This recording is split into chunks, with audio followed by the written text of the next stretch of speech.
Hey, how you guys doing? What's up? What's happening in your life? I don't know what's happening. And to be honest, that's a stupid question because it's a one-way thing. There's obviously no way you can reply to this. But have you missed me? I have missed you. Also that's a nonsensical statement because I don't know you. I don't know. uh, anyway, how you doing? Have you missed me? I have missed you. This world runs on lies. Sometimes we have to like run on white lies. How many times have you told someone that you miss them and you don't, but you just do it because it makes them feel good? So that's what I'm doing. I'm telling you that I miss you to make you feel good about yourself and to make you feel like someone values you, like someone out there cares about you. I know no one has texted you all week. I know you've been crying in a corner. I know. But that's why I'm here. I'm here to tell you that I miss you. I'm here to tell you that I care. Well, you can email me. I have nothing to do anyway. But have you missed me? It's funny. You can't tell your male friends that you miss them. It's just, it's like an unwritten rule. Why are men so toxic to each other? Like, why can't we just tell each other that, hey man, I miss you? Because I miss my friends. I miss my male friends sometimes, but I can't do that. I can't just tell them that, or else they'll never talk to me again. They'll be like, "Hey, bro, I think are you okay? Are you? Yeah, they're not gonna. Well, unless you're drunk. If you're drunk, I guess that's when it's acceptable to tell your friends that you love them and that you miss them and that you want them to do well in life. Otherwise, you can never do that. It's not acceptable. And I don't understand why. But anyway, to think about it, I think how men interact works for men. It's kind of like just how we are built to interact with each other. Because men don't like if your friend is going through like a rough time, like he's going through something really bad, like let's say he got married, yeah, you don't comfort him by see what I did? Anyway, you don't comfort him by hugging him and giving him a kiss on the cheek. You don't give him a shoulder to lean on. What you do is you call him out to a bar and you buy him a beer. That's what you do. That's what men do, and it's fun. I don't want you coming to my place and then crying with me. No, I want you to take me to a bar, you know, take me to a strip club. Let's dance, let's drink, let's have a good time. That's how we deal with our emotions. We don't cry, we suppress our emotions till one day, I don't know what happens. You just explode and you drive off a cliff. I don't know. But that's how we deal with it, and it works.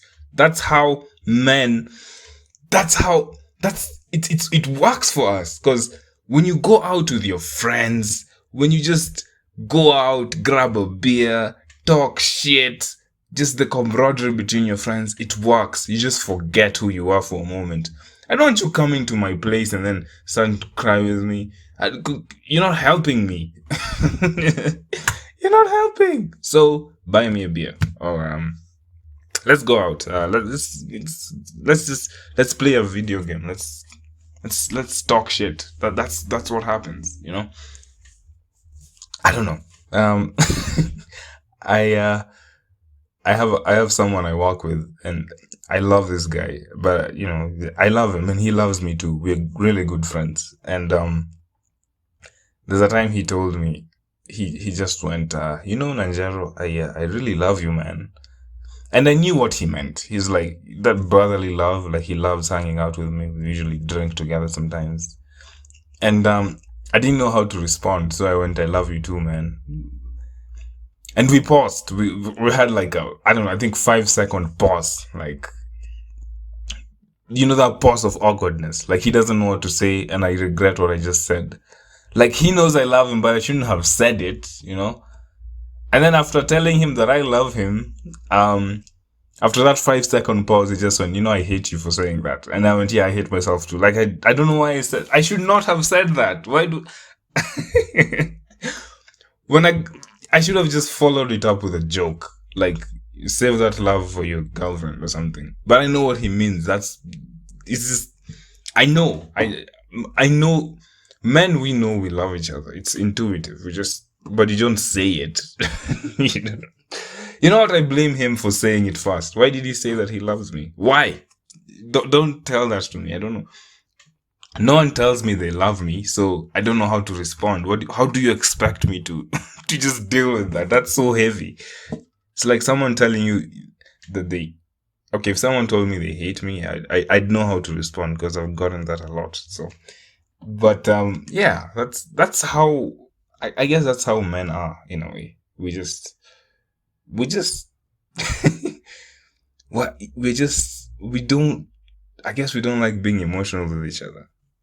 Unless it's something really heavy, which is kind of fun. Like, that's how I am with most of the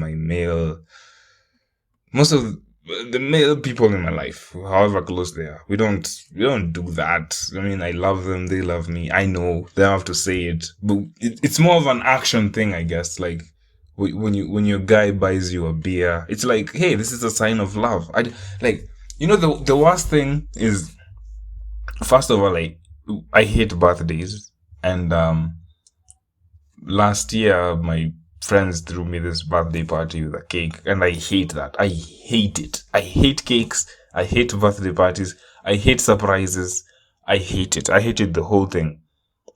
Like, I would have just wanted to go out and get a drink, something simple, something nice. I don't need a cake. And then they start singing happy birthday, and then you're standing there awkwardly, not knowing what to do. Like, what the hell is this? Why?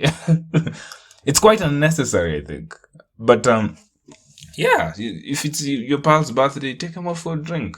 Or if they don't drink, just strip club. I don't know, whatever he likes. But I don't think there's a guy who really likes birthday parties, the whole cake thing, decorations. Save that for Christmas. What is that about? Like, also, I hate birthdays. I hate my birthdays because it's like, why would I throw a big party for myself? Why? What is the point? Like, how important do I think I am that I deserve like a party? Like, I mean, I don't know. Maybe that's just me. Maybe it's just my low self-esteem speaking here. But I don't see the point. Generally, I don't. For me, at least, I don't see the point. Why I throw a party and call people? I want to go out. If I have to do something, I just go out and have a drink with your friends and go home and just go out and talk shit. What? Like, what? What's a party for? What's that for? I don't know. Am I judging you too much for your party? Am I? Yeah, but I guess that's how men are. I don't know. I don't know if I even see that in like animals. Male dogs don't wanna like. Then male dogs are so like they don't care about each other. I have 2 male dogs. They don't care about each other. They just like they don't care. They don't even like smell each other's butts and all that. They don't care. They just live. You know, I wonder if dogs have that like thing, like male dogs. They wanna go out for a drink. But what do dogs drink? Milk. Yeah. But yeah, dogs have personalities also. Like, you can when you stay with a dog long enough, you're like, oh yeah, you're the grumpy one, you're the happy one, and you're the dumb one. There's always that dumb dog doesn't know what's going on. But he's just happy to be there. You know? I think we all have that friend. They're not like very smart, but they're just happy to be there regardless. I think I'm that guy. I'm just like, hey, thank you guys for oh, I'm just happy to be invited. That's all. I'm just happy to be there. Yeah, I'm definitely not like the life of the party. I wish I was that guy, but I'm not. I'm not. You know, there's that guy who just walks into a room and he's the life of the party. He just makes everyone lively.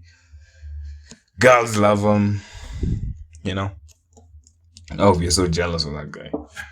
Like, how is he so funny? How is he so charismatic. Did you know that guy? Like when you were growing up in school, there was that kid. There was that guy who had everything, and I'm not even joking.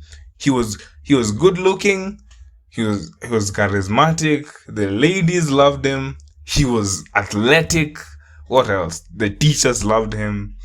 And what else? Yeah, I don't know. Even the school dog loved him. Like everyone loved this guy, and we were all jealous. I remember there were such guys in school. Like everyone loves him, and you're like, why? Why? And you and I. No one cares about me. I'm just that kid who's silent and weird. Like when I get anything past 50%, it's a surprise to the teachers. And that guy always passes, and he's always active in the athletics. I was never athletic. I never did any sports. Yet this guy participates in everything, and he still passes. He still whoops your ass in the exams. So you're like, why? What is going on? This is not fair.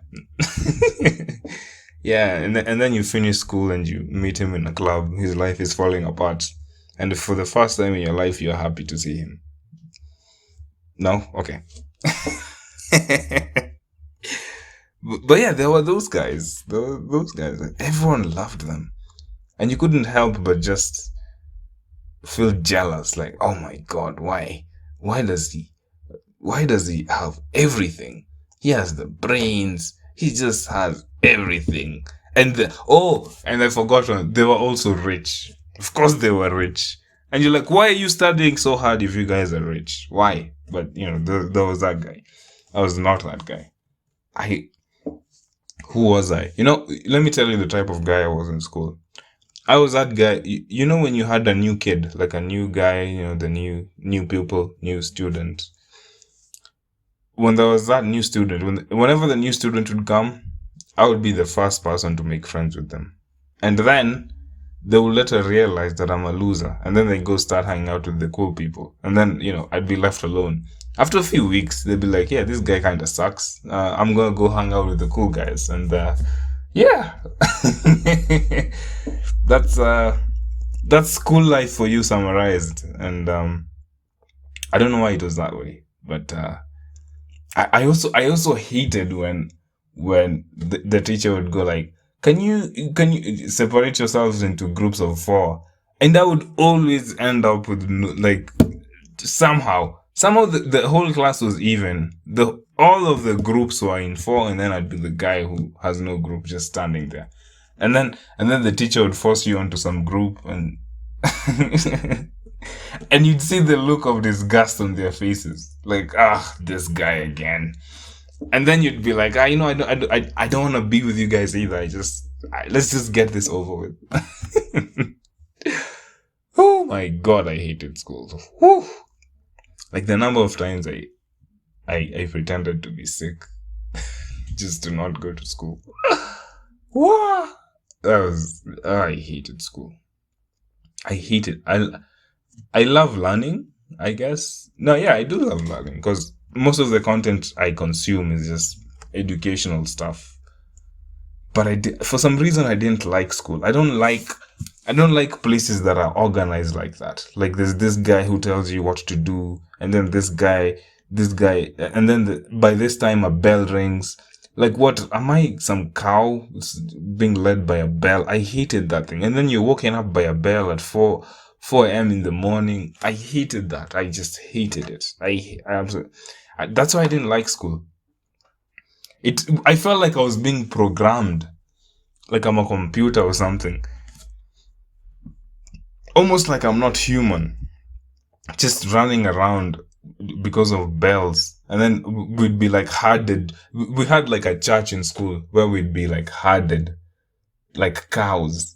And then if you are out of line, the teachers would like beat you with a stick.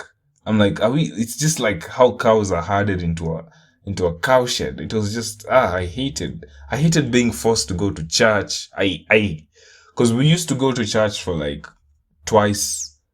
Yeah, it was twice a week. It was a Catholic school, so we used to go to church for like twice a week.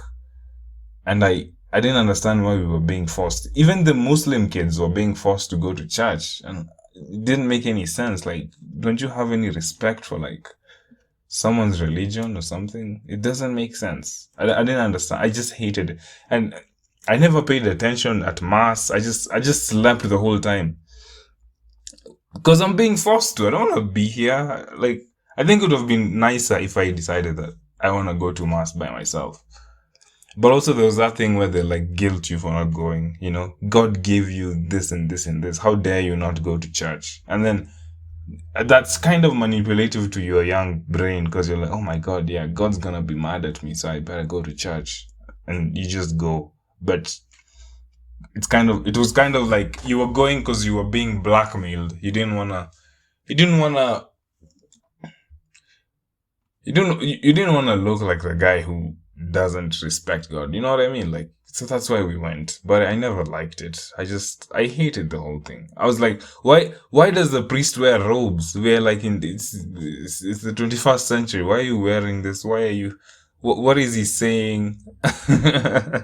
It didn't make sense. You know what's even crazy? I had friends I had friends who, like, female friends who were like, the priest was hitting on them. I'm like, what? What? The priest? He looks so nice on stage when he does his whole thing and then carries that, I don't know, what is it, a lantern with like smoke and then throws water on you occasionally. And then he's hitting on chicks on Facebook. What? I always found it weird that you had to be a virgin to be a priest. Yes.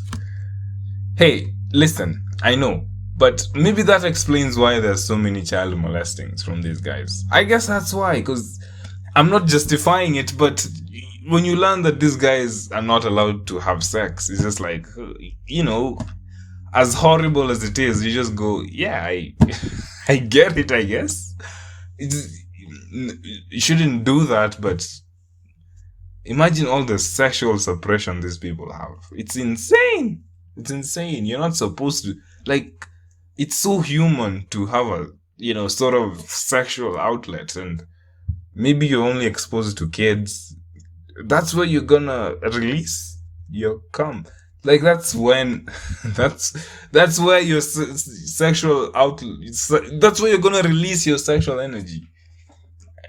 It makes sense when you really think about it, but it's wrong. Of course it's wrong. I don't know. Maybe, can they update the terms and conditions for being a priest? They just allow you to have a girlfriend, to have a release every once in a while. They should allow you to just drink every weekend, go smoke some weed, to just release, a nice release from this life you're living. Because that life seems kind of boring. And you need a release, you need an escape, you need something. There must be something. and I guess that's why these people do what they do. Like, it's so heinous to be a pedophile, but it's maybe an escape for these people, because that life looks incredibly boring. Imagine living what do they live in a church or a monastery? It's horrible. There's no, like, those guys don't even know what the word fun means. There's no such thing. You just yeah, man. They should put a strip club in there. Let them have fun. Yeah, I wonder if nuns have like the same issues as priests, because priests are always under fire for being like pedophiles and molesting kids, and just, yeah, it's the worst thing. I swear, it's just the worst thing. So yeah, everyone needs a release of some sort. They should work in some of that, because every once in a while you go, hey man, I'm tired of this life. I just wanna go away and do something different, something wild every once in a while, and that's fun. Speaking of wild things, I'm gonna be in Mombasa tomorrow for a show. I may or may not perform, but listen, I know no one listens to this, but if you're down there, just come and watch the show. At least I'll be there. Tell me that you listen to my podcast. It's gonna make me continue doing this. Yeah, it's gonna make me feel good about myself, and tell me that you miss me. Give me a hug and give me your shoulder to cry on, and let's have a drink or something. I don't know. Just come down if you're in Mombasa, and let's have fun. Let's have a good time. And as always, thank you for listening. I'll see you next time.